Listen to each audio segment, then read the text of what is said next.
काजर कारी कारी अखियों में गोरा गालों पे तो लाली स्टाइल मारो तुम बिंदास पोयरी तू हाँ ए नखरा वाली हे ताज दिल तुले नाचा लाग्यो वा देखीने दिल तुले झूमा लाग्यो वा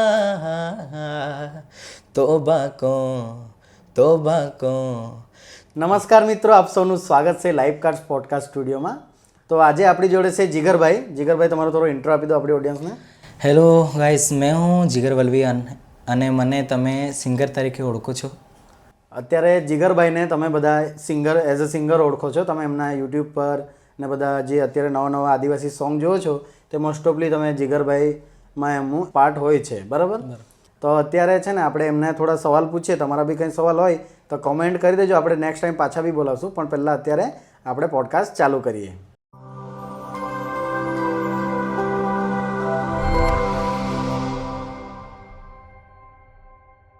તો જીગરભાઈ, તમે કેટલા સોંગ ગાયા છે હજુ સુધી? સોંગ તો જે યુટ્યુબ પર રિલીઝ થયા હોય. રિલીઝ તો ઘણા બધા છે, મેં તો કંઈ નોટિસ નહીં કર્યું.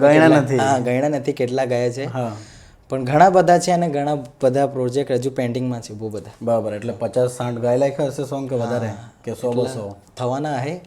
એ આમ પ્રોફેશનલ વાળા તો હશે કદાચ 20-30 એવા, અને જે બેન્ડ લાઇનમાં ચાલે એવા તો ઘણા બધા છે મારા. અચ્છા, એટલે 50-60 સોંગ જેવા તમે ગાયા હશે. ઓકે, તો આટલા બધા તમે સોંગ ગાયા તો બહુ ફેમસ હશો અત્યારે.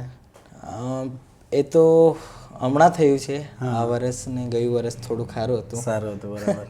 મને નહીં ખબર હતી કે મેં આમ આટલું ઉપર જતો રહેવા એમ. બરાબર. ઉપર તો હવે બધા ફેન ફોલોઈંગથી એ છે. હા, બરાબર. તો હવે આટલું બધું તમારું ફેન ફોલોઈંગ છે, તમે આટલા સોંગ ગાયા, પછી તમે જે લાઈવ કાર્ડ સ્ટુડિયોમાં આજે અમે બેઠા છે તો તમને કેવું લાગે છે?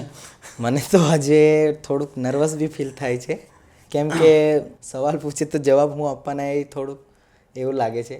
બરાબર. આપણા પોડકાસ્ટ ચાલુ કરવાનો એમ હતો કે લોકો જો અત્યારે તમે જો બધા અલગ અલગ પ્રોફેશનમાં છે. અત્યારે તો આપણે જે મેન યુટ્યુબર છે, ઇન્ફ્લુએન્સર છે, જે આ લાઈનમાં છે, આપણે એ લોકોને જ બોલાવીએ છીએ અત્યારે, કેમ કે એ લોકોની જર્ની અત્યારે આપણે પૂછીએ છીએ, કેમ કે એ લોકો આટલું ફેમસ થઈ ગયા થોડા, પછી એ લોકોને એવું હોય છે મનમાં કે અમારા વિશે કોઈ પૂછે કંઈ ને અમે કહીએ, એટલા માટે આપણે એક આ પ્લેટફોર્મ બનાવેલું છે.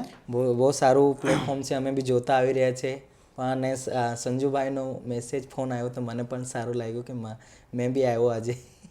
મારી જર્ની વિશે મને બી આજે ખબર પડશે એમ. બરાબર. એટલે તમારી જૂની વાત બી યાદ આવશે. સવાલ પૂછ્યો. ચાલો તો આપણે થોડું સવાલ જવાબમાં મજા લઈએ. તો જીગરભાઈ, આપણે તમે સિંગિંગ લાઈનમાં આવ્યા તો તમારી જર્ની ક્યારથી ચાલુ થઈ કે આ જે તમે અત્યારે સિંગિંગ કરો છો? તો મોસ્ટ ઓફલી શું હોય છે કે તમારા લાઈનમાં તો પહેલી વાત ઓછા હશે, આ લાઈન અચાનક લોકોને એમ ખ્યાલ નહીં આવે કે આ લાઈન પકડી. બરાબર. તો તમારી જર્ની થોડી અમને અમારા ઓડિયન્સને જણાવો. મારી જર્ની તો આવી રીતે સ્ટાર્ટ થઈ. પહેલાં તો મેં આમાં સિંગિંગમાં નહીં હતો. હા, પહેલાં તો ભણવામાં ધ્યાન હતું, અને સિંગિંગનું તો મેં 5માંથી કરતો આવી રહ્યો છું, પણ મને ખબર નહીં હતી કે મેં આવી રીતે બી કંઈ બની શકાય એમ. એ તો ત્યારે મને સિંગિંગનો બી નહીં શોખ હતો મને, ખાલી ભણવામાં ધ્યાન હતું. પણ પપ્પા બી એ ગાય છે ને, એટલે થોડુંક હતું મારામાં, અને ઘરથી બી આટલું બધું નહીં હતું પહેલાં, અને મને બી સિંગિંગમાં ઇન્ટરેસ્ટ જેવો નહીં હતો, પણ ગાતા આવડતું હતું પપ્પાને જોઈને, આટલું હતું મારું. અને પછી જેમ ટાઈમ જતો રહ્યો એમ થયું મારા કે સ્ટુડિયોમાં ગયા અમે. પહેલાં તો આવું મોટું સ્ટુડિયો નહીં હતો, અમે થોડુંક બેન્ડ લાઈનવાળું હતું, એટલે પછી એમાં જવા બી બહુ એ થયેલું હતું. મેં જતો બી નહીં હતો, પણ વિષ્ણુભાઈનો સ્ટુડિયો હતો અમારે, જે આજે ડીએસ બેન્ડના ઓનર છે, અને તેમના યુટ્યુબ પર 1.5 લાખ જેવા સબસ્ક્રાઈબર છે. વિષ્ણુભાઈનો સ્ટુડિયો હતો ટીમલી બનાવવાનો, તેમાં 300 સબસ્ક્રાઈબર હતા. ત્યારથી અમે સાથે છે આજ લગીન. બરાબર. એટલે 300 સબસ્ક્રાઈબરથી લાખ સુધી તમે 1.5 લાખ સુધી, 1.5 લાખ સુધી, અને બેન્ડ ઓનર બની ગયો ત્યાં સુધી સાથે. બરાબર. અત્યારે તમારું પોતાનું બેન્ડ બી ઓન કરો છો તમે? ઓકે. એ કઈ રીતે છે? તમારું જ છે કે તમે પાર્ટનરશિપમાં કરો છો? હા, એવું છે, પાર્ટનરશિપમાં છે. પાર્ટનરશિપમાં. બીજું કઈ ઇન્કમ સોર્સ છે તમારે અત્યારે? ઇન્કમ તો બીજી કાંઈ બેન્ડ લાઈન છે અને સ્ટુડિયો વર્ઝન. સ્ટુડિયો છે. તમે યુટ્યુબ બી છે. હા, યુટ્યુબ કરો છો, પ્લસ તમે સોંગ ગાઓ છો, એના બીજા માટે બી સોંગ ગાતા હશો? બીજા, હા, બધું જ છે. બધું જ છે. ઓકે. તો પછી તમે પાંચમામાં તમે કીધું કે પાંચમામાંથી તમે કેટલું સ્ટડી કરેલું છે અત્યારે? મેં 12 સુધી ભણ્યો છું. 12th કરેલું છે. પછી તમે ક્યારે એકદમ આ લાઈનમાં આવી ગયા 12th પછી? મેં તો 9મામાં 8મામાં હતો ત્યારથી પપ્પા જોડે જાઉં છું બેન્ડમાં. પપ્પા તમારા બેન્ડમાં હતા? બેન્ડમાં છે. ત્યાં એ લોકો એ ગાયક હતા? એ મારા પપ્પા ઓલરાઉન્ડર છે. ઓલરાઉન્ડર છે એવું? બરાબર. મેં બી પહેલા સિંગર નહીં હતો, જે નીચે વગાડે ને ટીમકી, એ વગાડતો હતો. પપ્પાને જોઈને પપ્પા બી પહેલા એવું જ વગાડતા હતા, પણ પપ્પા બી સિંગિંગ કરતા થયા, ઓક્ટોપેડ વગાડે, કીબોર્ડ વગાડે, બધું જ વગાડે, એટલે મેં બી એમને જોઈને બધું જ શીખી લીધું. બધું. અત્યારે તમને શું શું વાજિત્ર વગાડતા આવડે છે? અત્યારે કીબોર્ડ, ઓક્ટોપેડ, સિંગિંગ કરી લઉં છું. હા. ગિટાર ગિટાર થોડું હવે ચાલી રહ્યું છે, થોડું થોડું. અત્યારે લર્નિંગ ચાલુ છે એવું? હા, હમણાં ક્લાસીસ જોઈન કરવાના આવું વિચાર કર્યું છે મેં. બરાબર. એટલે મેં તમને લગભગ આજે કે વગાડતા બી જોયા હતા કે લઈને બેઠા હતા, કદાચ પ્રેક્ટિસ કરતા હશે. બરાબર. પછી 8મા પછી તમે 12 પછી સ્ટડી કેમ છોડી દીધી? 12 પછી મેં એક સબ્જેક્ટમાં ફેલ થયેલો હતો. બરાબર. તો પછી મેં 3 વાર એક્ઝામ આપી, પણ મારાથી નહીં બન્યું. મેળ નહીં પડ્યો. બેન્ડમાં જોઈન થઈ ગયો એટલે પછી દિમાગ ત્યાં ચાલવા ટાઈમ નહીં આપી રહ્યો. ટાઈમ નહીં. હા, એટલે પછી છોડી દીધું મેં અને પછી બેન્ડ લાઈનમાં જોઈન થઈ ગયેલો. અચ્છા. પછી તમને કેવું લાગે, ક્યારે લાગ્યું કે અત્યારે હું બરાબર ગાઉં છું એવું, કે પહેલેથી જ તમારો વોઇસ એકદમ ઓકે? ના, પહેલેથી તો નહીં હતું, થોડુંક ઘબરાયેલો જેવું એવું પહેલા આટલું બધું કોન્ફિડન્ટ નહીં હતું મારામાં, પણ જેમ જેમ દિવસો ગયા તેમ તેમ અવાજ સારો થતો ગયો. અવાજ સારો થતો ગયો. તમે પહેલેથી ગાતા ગાતા અત્યારે અવાજ સુર આવતો ગયો.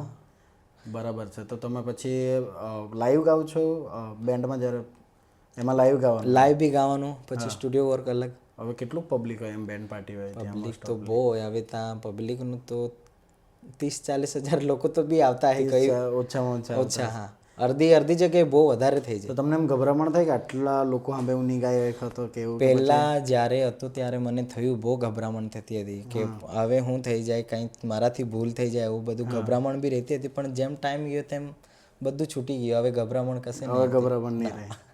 તો જીગરભાઈ, અત્યારે હું જોઉં છું તમે યુટ્યુબ પર બી આટલા ફેમસ થઈ ગયેલા છો, ઇન્સ્ટાગ્રામ પર બી આટલું રહ્યો છો, લાઈવ એવું કરતા હો છો, તો અત્યારે તમારી ફેન ફોલોઈંગ બી વધી ગઈ હશે.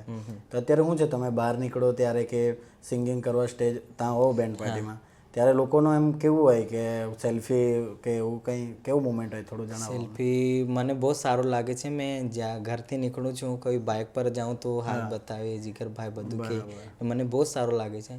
અને બેન્ડમાં અમે પ્રોગ્રામ કરવા જઈએ છીએ, ત્યાં બી લોકો બેન્ડ પર બી આવે છે સેલ્ફી લેવા. મને બોલાવે તો મેં નીચે બી જતો રહ્યો છું, પણ વધારે પબ્લિક રહે ત્યાં નહીં જતો. બરાબર. મેં એક આજે જે લોકો ફેમસ હોય ને કે થોડા સેલિબ્રિટી હોય આપણા વિસ્તારમાં, જોઉં એ લોકો કંઈ કામકાજ સારું નીકળેલા હોય, બરાબર, રસ્તાએ 10 ફેન મળી ગયા તો આપણું કામ થોડું એમ તેમ થાય થોડું. તો એવો કોઈ અનુભવ તમે? ના, મેં તો મારા ફેનને મેં કોઈ દિવસ નહીં નારાજ કર્યા. મેં બધાને, મારા ઇન્સ્ટા પર બી બહુ ડીએમ આવે છે, મેં બધાને રિપ્લાય આપું છું. બરાબર. મારા જે રિપ્લાય કરે છે એ કહે કે તમે બહુ સારા છો, અડધા રીતે રિપ્લાય પણ ના આપે, એવું પણ મેં બધાને આપું છું. અમુક લોકોને થોડું એટીટ્યુડ હોય. હા, અમુક લોકોને તો કામ બી હોય, થોડું ઉતાવળ બી હોય, એમ તેમ. તો એવું થાય કોઈક વાર કામમાં લેટ થાય ખરું પછી? ના, મેં તો મળી જાઉં, મળી લઉં, થોડુંક વાતચીત કરી લઉં, પછી નીકળી જાઉં. આટલું બધું ઇમ્પોર્ટન્ટ કામ તો મારું નહીં રહેતું, ખાલી સ્ટુડિયોનું રહે, બસ એટલું. સારું છે. તો તમે લોકોને આટલું ઇમ્પોર્ટન્સ આપો છો, તમારી ઓડિયન્સને તો પ્રેમ એ લોકોનો બી છે, એટલે બરાબર છે. ઓકે. તો આપણે જીગરભાઈ, તમે આટલું સિંગિંગની લાઈનમાં આગળ વધી ચૂકેલા છો અત્યારે, તો તમારી લાઈફમાં કોઈક વાર ડાઉનફોલ આવ્યો? એ વાર કોઈ વાર લાગ્યું કે કોઈ ડિપ્રેશનમાં કે એવું કંઈ બનાવ બન્યો ખરો તમારી લાઈફમાં? આમ બન્યો હતો મારા હાથે. એક ફેક આઈડી બી બનેલી મારી યુટ્યુબ પર, જેનાથી બીજા લોકોને કોમેન્ટ જતી હતી, બરાબર, આવું તેવું. એ લોકો મને જ સમજતા હતા. મને ત્યારે બહુ એવું લાગેલું હતું કે મેં હવે છોડી દઉં, બેન્ડ બી છોડી દઉં અને બધું છોડી દઉં. એવું કોમેન્ટ બી એવી આવી. અડધા લોકો જોઈને ને, બરાબર, કેટલા સબસ્ક્રાઈબર છે કેવું છે, ફેક આઈડી બની હતી મારી. પણ પછી મેં મારા જ વિચાર કર્યો કે આવું નહીં કાંઈ કરવાનું, આવું તો થતું રહી છે બધા હાથે, નેગેટિવ કોમેન્ટ તો બહુ આવે. પણ ડાઉનફોલ તો હતું, પણ બસ સોલ્યુશન કરી લીધું. થોડા ગભરાઈ ગયેલા હતા કે? હા, બહુ ગભરાઈ ગયેલા. પછી એવું હાના કારણે થયું? એ કોણ કરતો? તમને કઈ આઈડિયા આવ્યો? ના, આપણને કોઈ, મેં બધું ઇગ્નોર કરી દીધેલું પછી. એટલે તમારી કોઈ ફેક આઈડી બનાવી દીધી હતી ને એ બી એટલી જ ફેમસ થઈ ગઈ હશે પછી? ના, એટલી ફેમસ તો નહીં હતી. મારા સબસ્ક્રાઈબર વધારે હતા, એ થોડુંક ઓછું હતું, થોડા નવી નવી આઈડી ચાલુ એટલે કરેલી આપણે ફેમસ થાવ એટલે કોઈ ને કોઈ આવી તેવી આવી વસ્તુ જાય. આવવાની જ છે આપણા લાઈફમાં. તો પછી તમે એવું વિચાર્યું કે હવે આવું થતું છે મારી જોડે તો હું રહેવા દઉં ખોટું, એવું વિચાર્યું? આવું વિચારેલું મેં છોડવાનો બી હતો, પણ મેં પછી મારાથી નહીં છૂટ્યું, વિચાર કરી લીધું મેં જવા દે એમ. જે થશે તો જે થશે. પછી એમાંથી તમે કેટલા ટાઈમમાં બહાર નીકળ્યા? પછી કેટલો ટાઈમ? વધારે તો ટાઈમ નહીં ગયો, અઠવાડિયો મહિનો બી નહીં થયો. એવું એમાંથી બહાર નીકળી ગયા? કેમ કે મેં મારે ઇન્સ્ટા વોટ્સઅપ પર મેં મૂકી દીધેલો હતો કે મારી ઇન્સ્ટા નહીં બધું, તો આ તમે આવું બધું નહીં લેતા માઇન્ડ પર. બરાબર. તો પછી બસ એટલે એમાં એવું હોય કે તમે એકવાર ઇગ્નોર મારતા શીખી જાવ ને તો પછી એમાંથી બહાર નીકળી જાવ. નીકળી જવાય. પણ તેને જેટલું મગજ પર લેવું એટલે પછી એમાં ફસાતા જવા. હા, પ્રેશર બહુ આવે પછી. ઓકે. તો જીગરભાઈ, આપણું થોડું તમારું ફેમિલી બેકગ્રાઉન્ડ, સ્ટાર્ટિંગમાં તમારે જે શરૂઆત હતી, જે ટાઈમે તમે આટલા ફેમસ નહીં હતા, તે ટાઈમે તમારું ફેમિલી બેકગ્રાઉન્ડ કેવું હતું, તમારા ફેમિલીમાં કોણ કોણ છે, એ પ્રમાણે થોડું આપણી ઓડિયન્સને થોડું જણાવો. એટલે ફેમિલીમાં મમ્મી, પપ્પા, મેં અને મારી સિસ્ટર, મામી, દાદી રહી છે, મામા, મામી બધા છે. એટલે મોટી ફેમિલી બહુ મોટી ફેમિલી છે. બરાબર. તો સિંગિંગમાં તો મેં પહેલાં તો ઇન્ટરેસ્ટ ના હતો, ભણવામાં હતો. મમ્મી મને ભણવામાં ધ્યાન આપે એવું કહેતી હતી. બરાબર. મને બહુ એવું બી કર્યું મમ્મીએ કે આ બધું શું કર્યા કરતા છો તમે, એમ ટીમલી બનાવવા જાઓ બધું. હા, આનાથી તમને શું ફાયદો થશે, આવું મમ્મીએ કીધેલું. પણ એ મમ્મી કીધું કે તમને આવું શું કરતા છો એમ, પણ આ બધું મેં માઇન્ડ પર નહીં લીધું. કેમ કે યુટ્યુબ પર ત્યારે મને બી નહીં સમજ હતી કે યુટ્યુબથી આટલું બધું એ થાય છે ટીમલી બનીને. તો મમ્મીએ મને કીધું બહુ કે આવું બધું નહીં કર, કામમાં ધ્યાન આપ બધું. પણ મેં તો બી ગયો, બહુ એ સાંભળ્યું, મમ્મીનું બધું સાંભળ્યું. પપ્પા તો કંઈ નહીં કહેતા મારા. પપ્પા તો મને લઈ જતા હતા બેન્ડમાં. મેં 8મા ધોરણમાં હતો તો બી 6ઠ્ઠા 7મામાં તો બી જતો હતો મેં, કંઈ એવું તો નહીં હતું. પણ મમ્મીએ બહુ એવું કર્યું હતું. પણ આજની તારીખમાં બધા મને સપોર્ટ કરે છે, મારી ફેમિલી બધા ખુશ છે. એટલે ઘરનાને કેવું હોય કે આપણું પોયરું ખોટા રસ્તે નહીં ચડી જાય, કેમ કે એ લોકોને નોલેજ નહીં મળે કે આ વસ્તુ આપણને કાં લઈ જાય. બરાબર. કદાચ ભટકાઈ નહીં જાય, કદાચ એમ ખોટા રસ્તે નહીં ચડી જાય. એના માટે આપણને ઘરનાઓ ટોકતા હોય, પણ ઘરનાની ખુશી છે એટલે પોયરો સારી રીતે પોતાના પગ પર ઊભો રાખી જાય એનામાં જ હોય. એટલે પછી સમજી જતા હોય પછાડીથી કે ઇન્કમ આવે છે. આજની તારીખમાં ફેમિલી બહુ ખુશ છે મને. બધા હવે બીજા ગામના લોકો કોઈ મળે તો પૂછે તમારો છોકરો આવા સોંગ બહુ મસ્ત બનાવે, આટલું એવું થઈ ગયું. તો આવું કંઈ તો મમ્મી પપ્પાને બી બહુ સારું લાગે છે અને મને બી બહુ સારું લાગે છે. બરાબર. હવે મને એક વાત કહ્યું કે તમે જે ટાઈમે સ્ટાર્ટ કરેલું તે ટાઈમે આવું કેટલા લોકો કરતા હતા એમ આજુબાજુ તમે જો એમ? એટલા બધા તો નહીં કંઈ કર્યા, કેમ કે એ સોંગ સાંભળતા હતા પણ ઘરથી જ હતું. મમ્મી ખાલી ખીજવાતી હતી, બસ એટલું, બીજું કોઈ નહીં. એ ટાઈમે મેં એક વસ્તુ જોઈ કે આપણે જે પાસ્ટ ટાઈમ છે, આપણે જેમાંથી અત્યારે ડીજે બીજે અત્યારે બેન્ડ પાર્ટી ભલે ચાલે, પણ પહેલાં એવું હતું કે ટીમલી સોંગ જે તમે કહો છો ને એમાં ખરી મોજ હતી. લોકો મોજ બહુ છે. ટીમલી વાગતા જ લોકોના પગ તો નહીં ઉભા રહેતા. 10 જણા નાખતા હોય ને બીજા ઉભા રાખેલા હોય તો એમ ઘૂસી જતા લગ્નમાં. બહુ ખતરનાક. મને બહુ ગાંડું એમ. અમને પણ ગાતા ગાતા એ થઈ જાય, અમે બી કાંઈ શાંતિથી નહીં ઉભા રહેતા પછી. એટલે લોકોને જાતે નથી રહેવાતું. તમે એક પ્રોફેશન જે પકડ્યું છે એ સારું જ છે એક રીતે જોવા જાય તો, કે લોકોને મજા આવે છે. સિંગિંગની દુનિયા એ છે કે બધાને સમજ પડે છે સિંગિંગ. હા, એ તો છે ને. હવે એવું નથી કે કોઈ વસ્તુ જો હવે તમે તમારું કામ કરતું રહેવું પડે, કેમ કે જૂની વસ્તુ છે જતી જાય ને નવી વસ્તુ લોકોને જોઈતી હોય. એટલે આપણા કામમાં આપણે પાછું કન્ટિન્યુ બી રહેવું પડે, ઇમ્પ્રુવમેન્ટ બી લાવવું પડે. આપણા કોમ્પિટિટર બી ઊભા થાય માર્કેટમાં, એટલે એ બી જોવું પડે તમારે. પણ એવું નથી કે ઓડિયન્સને જેટલું આપો એટલું ઓછું જ છે એક રીતે જોયા તો. કોમ્પિટિશન જેવું મળે જ નહીં. આજની તારીખમાં પણ બહુ કોમ્પિટિશન છે આજની તારીખમાં. પણ એવું નથી, આજ તમે કોમ્પિટિશન એમ આપણે કહીએ એકબીજાને જોઈએ તો, પણ જે સાંભળવા વાળો છે ને એ 25 જણના સોંગ સાંભળતો હોય, એને કાંઈ કોમ્પિટિશન નહીં હોય. આપણાને એવું લાગે કે કોમ્પિટિશન છે. હા એમ. એટલે છે ને માર્કેટમાં આપણને એકબીજાને જોઈને લાગે કે પેલા મારથી અગાડ નીકળી જતો છે, કે મેં પહેલાંથી અગાડીશું, કે થોડું ઉપર નીચે હોય એકબીજાના વ્યૂઝના આના હિસાબે જોવું તમે. પણ સાંભળવાવાળા હું બધાનો જ આનંદ લેતા હોય. બહુ આનંદ લે છે. હા, અને આ એક છે કે લાઈફમાં આપણે જીવનમાં આપણે આટલું કામકાજ કરતા થાકેલા હોય ને થોડા આવા સોંગ સાંભળી લે તો મગજ ખુશ થઈ જાય, થોડું માઇન્ડ ફ્રેશ થઈ જાય, થોડું નાચી બી લેવાનું મન થાય એટલે ને લગનમાં તો પૂછો જ નહીં તમે, એ જ ચાલતું હોય, એના સિવાય મજા જ નથી લગનમાં. આજના લગન તમે ટીમલી સોંગ સિવાય કોઈ બી જગ્યાએ જોઈ લો આપણા વિસ્તારમાં, નથી નથી નથી. હા એમ ને એવું નથી. હવે જો લગન કરે, 2 જોડા છે, એ લોકો 7 ફેરા ફરીને પતી જવાનું છે, પણ એ લોકો ડીજે મંગાવે છે, નાચે છે લોકો આવીને ત્યાં તમારા સોંગ ત્યાં મજા આપે છે, બહુ મજા આવે બહુ. એટલે આ સરસ કામ છે તમારું પ્રોફેશન. તમને જોઈને મજા બી આવતી હોય કે તમારા સોંગ પર કેટલા જણા નાચતા છે એમ. બહુ ખુશી થાય આપણા સોંગ પર નાચે તો, ગાઈને નાચે તો હજુ વધારે ખુશી થાય છે અમને. બરાબર. હવે તમે એમ લાઈવ તો ગાવ છો ને તમે સ્ટુડિયોમાં પણ ગાવ છો અત્યારે, તો બંનેનો એક્સપિરિયન્સ કેવું હોય? બહાર ગાવાનું કેવું હોય અને સ્ટુડિયોમાં કેવું હોય? બહાર લાઈવ ગાવાનું તો ચાલે છે, પણ સ્ટુડિયોમાં નહીં ચાલે. સ્ટુડિયોમાં તો કોઈ હોય જ નહીં ને, તમને સારું પડે. પણ એમાં બહુ એ છે બહુ. હા, કેમ કે લાઈવમાં તો આપણે કયું બી બતાવી દઈએ, પણ સ્ટુડિયો વર્કમાં બહુ હાર્ડ છે, એવું બધું ખબર પડી જાય. એટલે એમાં ગભરામણ બી થાય કે પછી? હા, ગભરામણ તો બહુ. હમણાં નહીં થતું, પહેલાં થતું હતું, હમણાં નહીં થતું. એવું એટલે પેલા લાઈવ તમને ચાલી જતું હતું, પણ સ્ટુડિયોમાં થોડું ગભરામણ જે થાય એમ. હા, ને પ્લસ સોંગ કેવું આવશે, સારું ગવાશે ને ગવાશે, વોઇસ એકદમ ડ્યુટ્યુન થાય, બધું ખબર પડી જાય એમાં, એટલે પછી બહુ રીટેક આવે. બરાબર. અને લાઈવમાં તો કંઈ નહીં, આપણે ચાલ્યા કરવાનું. કેટલી રીટેક આવે એક સોંગ ગાવ તેના પાછળ આશરે? એક સોંગ પછાડી તો રીટેક તો બહુ આવે છે. બહુ એટલે તમારે 25-30 કે વધારે ઉપર બી નીકળી જાય. કેટલો ટાઈમ લાગે તમને એક સોંગ રેકોર્ડ કરતા? 8 મિનિટનો? 8 મિનિટ તો નહીં, પણ 5 મિનિટ લગીને બનતા છે સોંગ.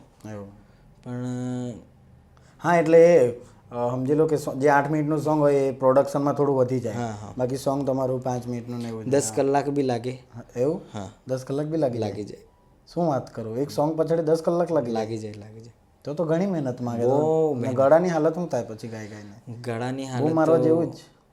બહુ ખરાબ બી થઈ જાય છે. અડધો વાર સોંગ સારું રહે તો મજા બી બહુ આવે છે. સોંગ આવે તો મજા આવે એવું. પણ અમુક લોકોની તો ખાલી રિક્વાયરમેન્ટ હોય, સમજી લો મારે જોઈતું જ છે, ભલે નહીં સારું ગયો તો કંઈ નહીં, તો કેવું લાગે તમને? એવું તો કંઈ નહીં, જોઈતું જ છે એમ તો પછી જેવું એ લોકો કે એવું ગાઈ દેવાનું. એવું એમાં પછી મજા નહીં આવે, ખાલી ગળું ફાડ્યા કરો. હા, ફાડું કરો. જીગરભાઈ, અત્યારે મેં તમને ગાતા જોયા છે લાઈવ એમ, બરાબર? 1-2 શોમાં હું તમારા આવ્યો હતો, એ પછી વાત કરીએ આપણે પાછળથી. પણ તમે કંઈ ટ્રેનિંગ લીધી હતી કહેતી કે પછી તમે જાતે જ શીખ્યા છો કે ક્લાસીસ વગેરે કંઈ? મેં સિંગિંગ તો ક્લાસ નહીં કર્યા, જેટલું છે તે નેચરલી જ છે. પપ્પા પરથી શીખ્યો છું, પપ્પાને જોઈને. અચ્છા, તમારે એમાં જ છે એમ? ક્લાસ તો મેં નહીં કર્યા, કહું છું, કેમ કે અડધા કહેતા હે કે ક્લાસીસ, પણ મેં મારી ઓડિયન્સને કહેવા માંગુ છું કે મેં ક્લાસ નહીં કર્યા. જે છે તે નેચરલી છે અને પપ્પાથી છે, બસ. બરાબર. એટલે જરૂરી નથી કે આ લાઈનમાં આગળ વધવા ક્લાસીસ કરવું જ પડે. તમારે નેચરમાં હોય તો તમે ક્લાસીસ કરેલા હોય તો વધારે સારું હોય એવું. ઓકે, તો ક્લાસીસ બી કરવા જોઈએ જેને પોતાને ઇમ્પ્રૂવ કરવું હોય તે. હમણાં મેં જોઈન કરવા જઈ રહ્યો છું. હા, હજુ ઇમ્પ્રૂવ થાય તો હજુ સારું ને. બરાબર છે. તો તમે એમ તો સારું જ ગાવ છો, એટલે તમારે ત્યાં તો બી મને એવું લાગતું છે કે મને જરૂરત છે. જો કોઈ બી વસ્તુ પ્રોફેશનમાં જેવું તમે કોઈ મેન્ટર પાસે જાઓ ને તો જ ખબર પડે કે આપણી ભૂલ કાં પડતી, ત્યાંથી આપણને બી નહીં ખબર. મેં સ્ટુડિયોમાં જાઉં એટલે મને ખબર પડે છે હું થતું છે તે. બરાબર. એટલે ક્લાસ કરવા જરૂરી છે. જે હવે મારા પબ્લિક કહે છે કે તમારે જેવું બનવાનું છે મારે, બરાબર, તો મેં એ લોકોને એ જ સજેશન આપું છું કે મારા જેવું બનવાનું હોય તો ક્લાસ જોઈન કરી લો, મારાથી બી અગાડી જાઓ તમે. સાચી વાત છે. આપણે કોઈને એવું નથી કે આપણે બરાબર છે. લોકો કહે છે કે તમારા પરથી ટ્રેનિંગ લેવું છે, પણ મેં ટ્રેનિંગ નહીં લીધી તો મેં કાં તમને આપું? બરાબર. પણ એવું નથી. જો ટ્રેનિંગ એટલે એવું હોય, તમે સ્ટાર્ટ કરી શકો છો ટ્રેનિંગ આપવાનું હોય તો, એ બી એક સારું પ્રોફેશન છે જોવા જાય તો. કોઈને ટ્રેનિંગ આપવું તમારામાં જે છે ને, તમે જેવી રીતે તમારો એક્સપિરિયન્સ છે એમાં એક્સપિરિયન્સ તમારે આપવાનું એ લોકો, કે તમારે જે એક્સપિરિયન્સ હોય કે તમે અહીંયા ભૂલ કરો છો, આ પ્રોબ્લેમ છે, જે તમને અનુભવ થયો. બરાબર. એટલે એવું નથી કે તમે નહીં આપી શકો, તમે શીખવશો ને તો 100% તમે સારા શિક્ષક જ બનશો. મેં તો આવું સજેશન આપું છું કે ક્લાસ જોઈન કરી લો, વધારે સારું થશે, વધારે શીખવું મળશે એમ. બરાબર. આપણને તો આટલું બધું કંઈ શીખવા નહીં મળ્યું, જેટલું મળેલું છે નેચરલી છે, પપ્પાથી છે. બરાબર. તો અત્યારે તમે મ્યુઝિક લાઈનમાં છો. મને તો આઈડિયા નથી કે એક સોંગ જે આપણે સાંભળીએ, હા, બરાબર, એના પાછળ મજા આવે, પણ એની પાછળ મહેનત કેટલી હોય? મહેનત તો એક સોંગ બનાવવામાં બહુ મહેનત લાગે. પહેલાં તો લિરિક્સ શોધવા પડે, લિરિક્સ રાઇટરને. હા. પછી સિંગરોને સિલેક્શન થાય કયો લેવાનો, કોણ. મ્યુઝિક કઈ રીતે લખવાવાળો એમ કઈ રીતે એમ? લિરિક્સ લખવાવાળો તો હવે એમની તરીકે લખીએ, મ્યુઝિકવાળા અલગ રહી, રેકોર્ડિંગ અલગ રહી, સિંગર બધું અલગ રહી. તો તમે લખ્યું છે કોઈ વાર મ્યુઝિક? મેં લખ્યા છે પણ આપણું બેન્ડ ટાઈપ જાય એટલે પછી મજા આવે. નહીં પણ એ લોકો માટે અલગથી હા, એ બેન્ડ લાઈફ અલગ છે અને આ યુટ્યુબ સાંભળવાવાળા અલગ. હા, એ પ્રોફેશનલમાં બહુ મહેનત લાગે છે. એવું. બેન્ડ લાઈનમાં તો આટલું બધું નહીં લાગતું. પણ પછી સિંગર સિલેક્ટ થાય એમાં પછી કઈ રીતે એ લોકો સિંગર સિલેક્ટ કરે? જેવું સોંગ રહે એવું કે કોને શૂટ થશે. બરાબર. મારું તો મોસ્ટ ઓફલી વિશાલભાઈ રહે છે, જે આજની તારીખમાં ટ્રેન્ડિંગમાં છે, જેમણે તમે સવાલ પૂછવાના છો આગળ, એ તમે આગળ મેં કહું તમને કોણ છે વિશાલભાઈ દે. બરાબર. પછી હવે એમાં પછી મ્યુઝિક ક્રિએશનમાં મ્યુઝિક ડાયરેક્ટર બી હોય? હા, મ્યુઝિક ડાયરેક્ટર અલગ હોય. અલગ હોય એવું. ને પછી જે બધું મ્યુઝિક જે ટોન ને એવી નાખે એ કઈ રીતે હોય પછી એમાં?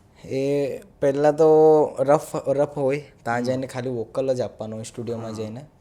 અને પછી વોકલ કમ્પ્લીટલી આવી જાય એટલે પછી બધું મ્યુઝિકવાળાને બોલાવે, મ્યુઝિકો નાખવામાં આવે. એમાં કયું મ્યુઝિક કેવું આવે, સોંગ કેવું છે, એના પરથી મ્યુઝિકો ત્યાં નખાય છે. એ મ્યુઝિક નાખવાવાળાને આઈડિયા હોય કે લખવાવાળાને કે ગાવાવાળાને આઈડિયા હોય કંઈ પણ? મ્યુઝિકવાળાને આઈડિયા આવે. આપણા પર કંઈ માઇન્ડમાં હોય તો આપણે એ લોકોને કહી શકીએ છીએ કે મને આવું તો એવું જોઈએ છે થોડુંક. જેમ કે આપણી ફિલ્ડમાં આદિવાસીમાં તો તું ટોન ને એવું બધું ચાલે છે અત્યારે. એવું બધું જે રેગ્યુલર ટોન હોય, જે સોંગના કેટેગરી પ્રમાણે. હા, એ ડાન્સ સોંગ છે, લવ સોંગ છે. લવ સોંગ હોય તો પછી લવવાળા મ્યુઝિક એમાં આવે તેવો ફીલ. અને આઇટમ સોંગ એવું હોય તો પછી એવા મ્યુઝિક એવું બધું રહે. થોડા ડાન્સ ટાઈપ. હા, ડાન્સ ટાઈપ. ને આપણે મારે એક સવાલ વચ્ચે પૂછી લઉં તમને પહેલાં. તમારા જે આપણા જે સોંગ હોય એમાં કેટલા સોંગ દારૂવાળા હોય 100માંથી? દારૂવાળા તો વધારે નહીં આવતા. હમણાં તો ઘણા બધા નહીં આવ્યા સોંગ દારૂવાળા, કેમ કે અત્યારે બહુ બધા ક્રિએટરો છે અત્યારે આપણી ફિલ્ડમાં આદિવાસી ક્રિએટરોમાં, જે અડધા લવવાળા સોંગ બનાવે છે, કોઈ મસ્તીવાળું બનાવે છે, કોઈ આઇટમ સોંગ, કોઈ દારૂવાળું, આવું બધું લાવે છે. અલગ અલગ. હા, પબ્લિકને જે પ્રમાણની ડિમાન્ડ હોય એ પ્રમાણે. કેમ કે એવું નથી કે આપણા આઈડિયામાં કોઈક વાર એવું થાય, કોઈ કોમેન્ટ કર્યું, ચાલ એના પર બી વિચાર આવે આપણે કે હા આવું કરી શકાય. હા, કોમેન્ટો પર તો બહુ ધ્યાન જાય છે. અડધા હારી બી કોમેન્ટ કરે છે, અડધાનું રહે તેવું. અચ્છા, પછી સોંગ એક કમ્પ્લીટ થઈ જાય એમાં કેટલો ટાઈમ લાગે? આ રાઇટિંગથી લઈને એક સોંગ એકદમ ગાઈને કમ્પ્લીટ નીકળ્યું હોય પ્રોડક્શન વગર? હા, શૂટિંગ 1 મહિનો જેવો થઈ જાય. એક સોંગ પાછળ 1 મહિનો થઈ જાય.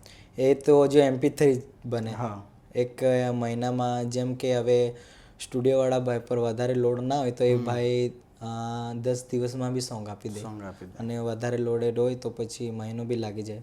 પ્લાનિંગથી લઈને એટલા ટાઈમમાં 1-1.5 મહિનો કેમ કે ફિનિશિંગ કરવાનું વધારે ટાઈમ જાય, એમાં બધું સાફ કરવાનું, અવાજ કાં શું છે, ડિટ્યુન કાં થતું છે, બધું એ સેટ કરે પછી ટાઈમ તો જાય વધારે.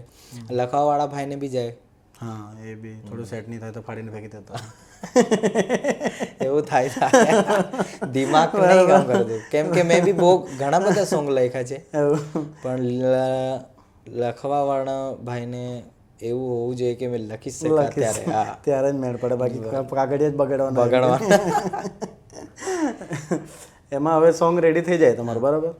પછી તમે યુટ્યુબ માટે બનાવતા આવો, કેમ કે મોસ્ટ ઓફલી જે સોંગ સાંભળવાવાળા હોય અત્યારે તમે ટી સિરીઝના બી સોંગ જો તો એ યુટ્યુબ પર જ હોય, કેમ કે આપણો એક એ જ પ્લેટફોર્મ સારો છે. પછી ગાડીમાં ને એવું સાંભળતા હોય જે ડાઉનલોડેડ હોય, તો તમે પછી એના પછી પ્રોડક્શન કરો, તમે સારો વિડીયો બનાવો, તો કઈ રીતે હીરોનું સિલેક્શન ને એવું થતું હોય? હીરોનું હવે સોંગ પ્રમાણે જોઈ, કેમ કે હવે આપણી ફિલ્ડમાં આટલા બધા સોંગ આવ્યા છે તો આપણે જોતા આવી રહ્યા છે કોણ કેવું ડાન્સ કરે, એક્ટિંગ કરે, કોણ કેવા સોંગોમાં એ થાય છે. એવી રીતે બધા સિલેક્ટ કરે કે મને આ જોઈએ, આ હીરોને લેવું છે, આ હીરોને લેવું છે, આવું રહે બધું. કોરિયોગ્રાફર અલગ રહે. કોરિયોગ્રાફર બી હોય. ને ડાયરેક્શન કોણ આપે એમ મોસ્ટ ઓફલી તમારા સોંગમાં એમ કોઈ માણસ? મેં તો ખાલી ગાઉં જ છું, મેં વધારે શૂટિંગમાં તો નહીં જતો, કોઈ વાર જાઉં છું, આટલું બધું. ના મેં એક સોંગમાં તો અમને બહુ પરફેક્ટ જોઈએ છે એક્ટિંગ કરતા. વધારે મેં સોંગમાં તો નહીં. અચ્છા આપણે એ છે ને તમે જે સોંગમાં છો ને એક તે ઓડિયન્સને આપણે કોમેન્ટ કરવા કહીએ અત્યારે, જેમાં તમે એન્ડમાં આવો છો બરાબર, પરફેક્ટ સીન છે એકદમ, એટલો તમને ખાલી આઈડિયા આપી દીધો, એ તમારે ગેસ કરવાનો. સોંગના એન્ડમાં છે ને એ સોંગ ફેમસ બી છે અત્યારે, તો તમે કમેન્ટ કરજો કે જીગરભાઈએ કયા સોંગમાં એક્ટિંગ કરેલી છે જેમાં જીગરભાઈ એન્ડમાં આવે છે સોંગના, બરાબર? સમજી ગઈ બરાબર. ઓકે, તો પછી હવે જે તમે સોંગ બનાવ્યું લખવાથી લઈને પ્રોડક્શન સુધી, એના પછાડી ખર્ચો કેટલો થાય? ખર્ચો વધારે નીકળી જાય છે, કોઈનો 2 થી ઉપર બી નીકળી જાય છે. 2 થી ઉપર નીકળી જાય છે. જેમ આપણને લાગે કે આપણે હવે સારું કરવાનું છે તો ખર્ચો તો ખર્ચો લાગવાનો કરતા જ જઈએ આપણે, તે પ્રમાણે એક રીતે જોઈએ તો એટલે 2 લાખથી વધારે ખર્ચો થઈ જાય. 1.5 લાખ બી જાય, 2 લાખ બી જાય, કોઈના તો વધારે બી 5 સુધી બી જાય છે. એટલે લોકો 5 લાખ સુધી સોંગ બનાવે છે એવું? એમપી વાળા બહુ મહેનત કરે છે, બહુ ખતરનાક. એમપી વાળાની કઈ લેંગ્વેજમાં સોંગ હોય મોસ્ટ ઓફલી?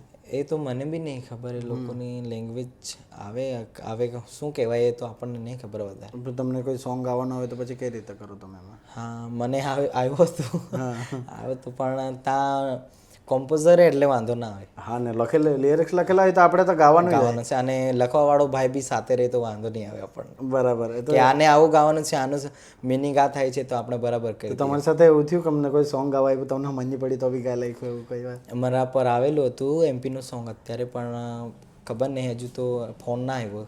બરાબર. એટલે મોસ્ટ ઓફલી તો મેં ખાલી આપણા આદિવાસી સોંગ ગાયા છે. એમપીના સોંગ આવ્યા હતા, આવશે તો ગાઈશ, કોશિશ કરા મેં એમપી વાળા ભાઈ પબ્લિકના માટે મેં. બરાબર. બાકી હજુ તો એવું નથી થયું કે તમને નહીં સમજ પડી એ લેંગ્વેજમાં ના ગાયું હોય? થોડું સમજાય છે, કેમ કે આપણા એ અંડરમાં જ આવે છે, થોડું અડધા વર્ડ્સ અલગ થઈ જાય છે, બસ એટલું જ. એટલે કોઈ બી લેંગ્વેજ હોય તો થોડા વર્ડ તોડી ફોડીને કરેલું હોય, બાકી એ તો મોસ્ટ ઓફલી સમજાતું જાય.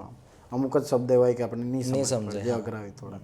બાકી તો એક જ વર્ડને તોડીને અલગ અલગ ભાષામાં થોડું એમ તેમ કરીને ખેંચીને લીધેલું હોય, એટલે ભાષા તો ખ્યાલ આવી જ જાય આપણા વિસ્તારની લોકો મોસ્ટ ઓફલી.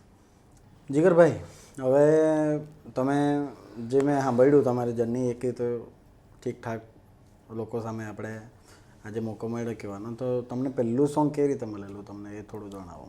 મારું પહેલું સોંગ આપેલું જેમને આજે મેં તમારી સામે કહેવા માગું છું, જે પડદા પાછળ રહીને કામ કરતા છે, કોઈ લોકો ઓળખે છે, અડધા લોકો, પણ વધારે લોકોને નહીં ખબર.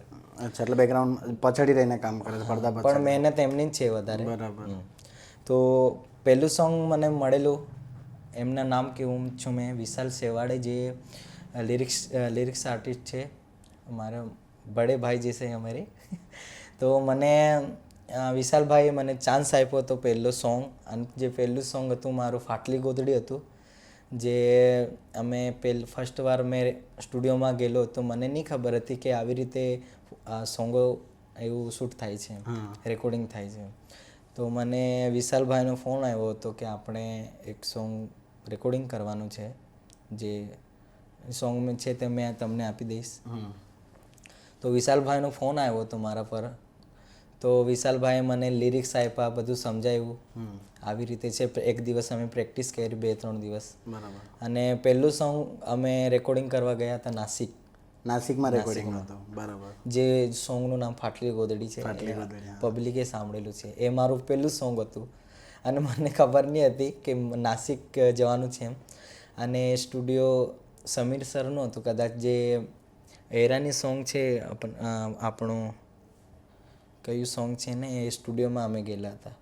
તો પહેલું સોંગ મારું ફાટલી ગોદડી હતું, અને મને લોન્ચ કરવાવાળા વિશાલભાઈ છે. એ સોંગ કેટલું હિટ ગયેલું હતું? એ સોંગ આઈ થિંક 10 મિલિયન કે કેટલું મિલિયન છે, મેં બી હવે ભૂલી ગયા. પહેલું હતું એટલે ભૂલી જાય, એના પછી તો કેટલા ગયા હશે.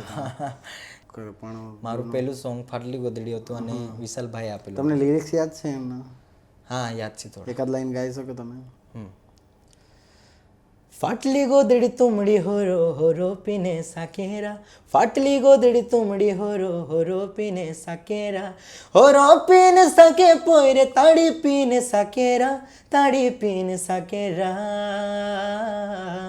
ફાટલી ગોદડી તુમડી હોરો પીને સાકેરા, ફાટલી ગોદડી તુમડી હોરો પીને સાકેરા. આવું છે એ સોંગનું નામ. અને વચમાં લાઈન છે બહુ ખતરનાક. જે એક વાત કહું, હા, તમારે ક્લાસ લેવાની જરૂર નથી.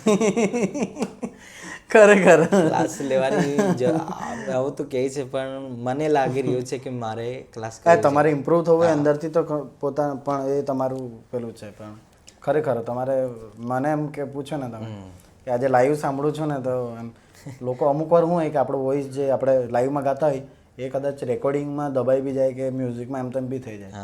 પણ તમે જે લાઈવ તમે જે અત્યારે મેં સાંભળ્યું ને એકદમ પરફેક્ટ તમારો વોઇસ છે. તો મને રેકોર્ડિંગ પહેલી એ મળી હતી, એનાથી મેં આજે જે છે તો એ સોંગ પરથી છું. અને વિશાલભાઈને એના પરથી છું મેં, વિશાલભાઈથી. બરાબર. જીગરભાઈ, આપણું એક સોંગ જે અત્યારે ફેમસ છે, 42 મિલિયન વ્યૂઝ, જે તમે ગાયેલું છે, બરાબર?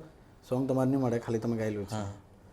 તો એ સોંગ ક્યારે ગાયેલું હતું તમે? કેટલો ટાઈમ થયો? એ સોંગ તો હવે 2023 કે 22માં એક વર્ષ ગાઈને એ ખાલી રેકોર્ડિંગ કરીને અમથું જ હતું, મૂકી રાખ્યું હતું, એનું શૂટિંગ નહીં થઈ. એની સોંગને આવા 2 વર્ષ લાગ્યા છે. 2 વર્ષ. એક વર્ષ તો અમથું જ રેકોર્ડિંગ કરીને મૂવી કર્યા, બીજા વર્ષમાં શૂટિંગ થયું. શૂટિંગ થયું. હા, અને પછી આવ્યું સોંગ. બરાબર. અને મને ખબર નહીં હતી કે એ આદિવાસીનું ટોપ સોંગ બની શકશે, જે કે 42 મિલિયન આપણી ઇન્ડસ્ટ્રીમાં બહુ મોટી વાત કહેવાય છે. બહુ પછી આ આવ્યું એટલે બહુ મોટી વાત કહેવાય. મોટી. એવું કયું સોંગ છે જે 42 મિલિયન ગયું આદિવાસીમાં? આવું એ પેલું એમપીનું સોંગ છે, હાથોમાં તોંદેલી બિલખાવાળા. હા હા હા. એ કદાચ 100 મિલિયન કે કેટલું ગયેલું છે. બરાબર. તમારું કોઈ સોંગ આટલું સુધી ગયેલું છે 42 મિલિયન? બસ આપણું આ પહેલું. તો કેવું લાગે એમ 42 તમારું સોંગ નીકળી ગયું? મને તો બહુ સારું લાગે, કેમ કે અમારા બાજુ તો બહુ વગાડે સોંગ. અને પછી બેન્ડોમાં વાગે એ અલગ. પછી મેં ગાઉં એટલે રિયલ વોઇસ સાંભળવા બધાને મળે, એટલે બધા જોવે, એટલે પછી બહુ સારું લાગે છે. તમે જ્યારે ગાયેલું ત્યારે તમને ખબર હતી આટલું નીકળી જાય? મને ના ખબર હતી, નહીં ખબર હતી કે આટલું સોંગ જાય. મહેનત તો કરેલી. પછી એ ગાયને છોડી દીધું, તમે સમજી લો, બરાબર? એ પાર્ટ હતો કે તમે ગાયું, છોડી દીધું, બરાબર? તમને ખબર નહીં હતી, તમે ગાઈ દીધું, તમારી પાસે સોંગ આવે એટલે. પછી જ્યારે રિલીઝ થયું ત્યારે તમે પહેલી વાર ક્યારે સાંભળેલું એ સોંગ? એ તો અમને પહેલા જ આપી દીધેલું, કેમ કે બની જાય સોંગ એટલે સાંભળવા આપે જ, બરાબર. પણ ત્યારે એટલી બધી અપેક્ષા નહીં હતી કે મને હવે 42 મિલિયન એટલે બહુ ખતરનાક કહેવાય. પણ સારું કે બધાના સપોર્ટથી 42 મિલિયન ગયું. લોકો વારંવાર સાંભળવાનું આજની હાલમાં બી બહુ ચાલે છે. એટલે હજુ જશે આગળ. જશે એ તો 50 ઉપર થઈ જશે, ટાઈમ જેવું જ થાય. તો એકાદ બે લાઈન ગાઈ શકો એમને? તો એમાંથી તો મને લાઈન વચ્ચેવાળી જ બહુ ગમે છે. કોણ કઈ હતી? મેં બી હવે બહુ સોંગ થોડી યાદ કરો, કઈ વાંધો નહીં.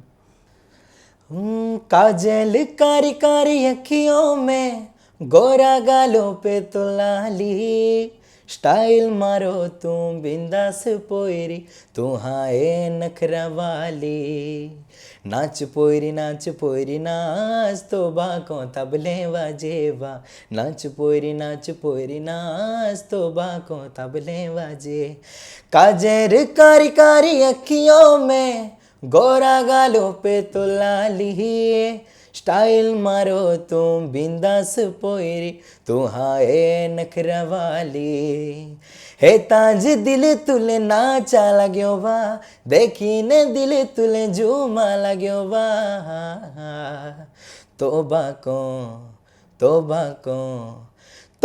કો તબલે વજે ફિરી ફિરી નચુઆ, તોબા કો તબલે વજે ફિરી ફિરી નચુઆ. આવું છે. આ લાઈન મને બહુ ગમે છે અને સોંગ બી બહુ ગમે છે. જે રીતે તમે ગાયું ને એ રીતે આ સોંગ ફેમસ થવાનું હતું જ. આપણને નહીં ખબર હોય લાઈફમાં આપણને આપણી કોઈ વસ્તુ ક્યાં પહોંચી જાય છે. આપણે બસ આપણી રીતે મહેનત કરતા હોય, પણ પછી આપણને ખબર પડે કે આ મેં જે મહેનત કરેલું તે આજે આટલું બધું ને એ પોસિબલ થવાનું જ છે. તમે તમારી લાઈનમાં આવ્યા પછી તમે પોતાનું જેટલું જે આઉટપુટ આપો છો ભલે કોઈ આઉટપુટ ફેલ જાય પણ જરૂર નથી કે બધા જ ફેલ બધા, હા. કોઈને કોઈ વસ્તુ જો તમને કહેશે ને કહેશે લે જ જાય. એટલે જે આપણી ઓડિયન્સ છે મેં એ લોકોને બી કહેવું છે કે તમે જીવનમાં કંઈ બી કરતા હો મહેનત કરતા રહો, અપેક્ષા નહીં કરો કંઈ બી, હા, કે ગમે ત્યારે તમારું કિસ્મત જાગશે અને તમને કાં લઈ જશે ખબર નહીં પડે. મને બી નહીં ખબર હતી કે મેં હવે આટલા સોંગમાં કામ કરા અને મારા જે હવે 1 લાખ સબસ્ક્રાઈબર થવા જઈ રહ્યા છે, 1 લાખ ફોલોઅર્સ થવા જઈ રહ્યા છે, આટલી અપેક્ષા તો મને પણ નહીં હતી.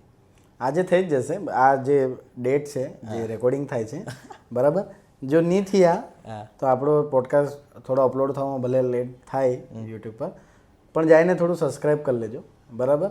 અને સંજુભાઈને બી હા, સંજુભાઈને બી આપણે તો કરવાનું જ છે. તમે લોકો, મને ખબર છે કે મારા વિડીયોઝ પર 30K થી વધારે નીકળી જાય છે વ્યૂઝ. હા કે સબસ્ક્રાઈબર કંઈ નથી, આટલા જ છે. આ જીગરભાઈની પબ્લિક સંજુભાઈને ટ્રાન્સફર કરી દો, બતાવી દો બરાબર. તો લોકો જોઈ છે, આનંદ માણે છે, પણ સબસ્ક્રાઈબ નથી કરતા. તો મેં એ લોકોને રિક્વેસ્ટ કરું છું કે સબસ્ક્રાઈબ કરી લો. તમે જોવો છો, નહીં જોતા હોય તો આપણને પ્રોબ્લેમ નથી, કંઈ વાંધો નહીં, પણ તમને ગમે છે બરાબર તો તમે થોડું સબસ્ક્રાઈબ કરી લો. ક્રિએટરોની લાઈફસ્ટાઈલ જાણવા માટે બહુ આનંદ થાય છે હાર્દિક. જેમ કે આપણે તમારા જેવા આપણે અહીંયા લઈ આવીશું, આપણે કહેશું એમને તેમના વિડીયોનો તમે કોમેન્ટ કરો, સંજુભાઈ બધાને બોલાશે. હા બસ, તમારો જે તમને જે ગમતું હોય, જે ફેવરેટ હોય તમારું, એ કોમેન્ટમાં જરૂર જણાવજો સંજુભાઈને અને સબસ્ક્રાઈબ કરી મૂકજો.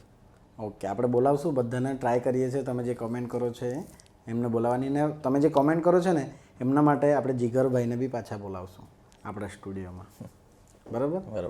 આપણે પોડકાસ્ટ એન્ડ કરતાં પહેલાં મારે એ બી સવાલ હતો તમને કે તમે જે R1 બેન્ડમાં કામગીરી કરતા હતા સ્ટાર્ટિંગમાં, તો લોકોના કોમેન્ટ બી આવે છે તમને, મેં જોયા છે. તો એ પછી કેવી રીતે તમે એમાં R1 બેન્ડમાં મેં 5 વર્ષ કામ કર્યું છે. 5-6 વર્ષ નીકળી ગયા મારા R1 બેન્ડમાં. અને R1 બેન્ડમાં એન્ટ્રી થયેલી મારી 18 કે 19 2018-19 કે આવું, હવે તો યાદ નહીં મને બી ઘણું બધું ટાઈમ. અને મને લાવાવાળામાં વિષ્ણુભાઈ અને મારા કાકા લાગે છે શૈલેષભાઈ, એમણે મને બોલાવ્યો હતો R1માં. R1માં 5 વર્ષ કામ કર્યું અને R1 બેન્ડે મને ઘણી બધી પહેચાન આપી છે. બધા સારા છે R1 બેન્ડના કલાકારો, બધા એકદમ મસ્ત છે. ઓડિયન્સ બી ઘણું તમારું ફેન બી હશે એમાં પાછા લાઈક કરતા. R1 બેન્ડે સારો પ્લેટફોર્મ આપ્યું છે, થેન્ક યુ કહું છું મેં. અને અત્યારે જે અમે DS મ્યુઝિક બનાવી છે અત્યારે વિષ્ણુભાઈ જોડે, એ અમારું સપનું હતું. જે અમે 300 સબસ્ક્રાઈબરથી આજે 1.5 લાખ સબસ્ક્રાઈબર થયા છે વિષ્ણુભાઈના, ત્યાર સુધી અમે હાથે છે. એટલે અમને બી એવું હતું કે અમે બી બેન્ડ બનાવીએ આપણી DS, જેવો અમારો ગ્રુપ ચાલતો હતો. મેં વિષ્ણુભાઈ, આશુભાઈ બધા જેમ જાણતા છે. તો DS મ્યુઝિક બનાવી. અત્યારે મેં DS મ્યુઝિક બેન્ડમાં કામ કરું છું અને એમના ઓનર છે વિષ્ણુભાઈ. બરાબર. અને R1 બેન્ડ છોડવાનો કંઈ ઈરાદો નહીં હતો અમારે, પણ હવે હાથે કામ કર્યું. અમે 300 સબસ્ક્રાઈબરથી 1.5 લાખ સબસ્ક્રાઈબર, અને વિષ્ણુભાઈ મને કહેતા હતા કે આપણે બેન્ડ બનાવશું, હાથે રહીશું. લાવાવાળા મને R1માં બી એ જ હતા. બરાબર. છોડવાનું કંઈ રીઝન નહીં, બધું સારું છે, પણ તમારે જે સપોર્ટની જરૂર હતી એમને એ તમે આપ્યો છે એમને બસ. બરાબર. ઓકે, ચાલો તો આજનો પોડકાસ્ટ આપણે એન્ડ કરીએ. આપણે જીગરભાઈ અમુક સવાલ હજુ પૂછવાના બાકી છે, પણ આપણે પાછા બોલાવશું બરાબર. જીગરભાઈને જે સવાલ બાકી છે એ પૂછીશું. તો તમારા જે બી કમેન્ટ હોય એ કમેન્ટ બોક્સમાં કમેન્ટ કરી દેજો જીગરભાઈ માટે, એમને આપણે બોલાવીશું અને તમારા સવાલ આપણે કરીશું. જરૂર કોમેન્ટ કરજો અને સંજુભાઈના ચેનલને બી સબસ્ક્રાઈબ કરો અને દોસ્તો લોકો સાથે બધું શેર કરો. અને તમને કોણ જોઈશે કોમેન્ટમાં જરૂર બતાવજો. બસ. મને જીગરભાઈ માટે હજુ મારા મનમાં બી ઘણા સવાલ છે, તો તમારા બી સવાલ હોય ને તો કોમેન્ટ એ બી કરજો. મને એ જોઈતા જ છે, નેક્સ્ટ ટાઈમ આપણે બોલાવવાના જ છે બરાબર. કેમ કે મારા મનમાં હજુ સવાલ છે જ, પણ પોડકાસ્ટ વધારે લાંબો નહીં થઈ જાય એટલા માટે આપણે એટલે એન્ડ કરીએ છીએ. Thank you.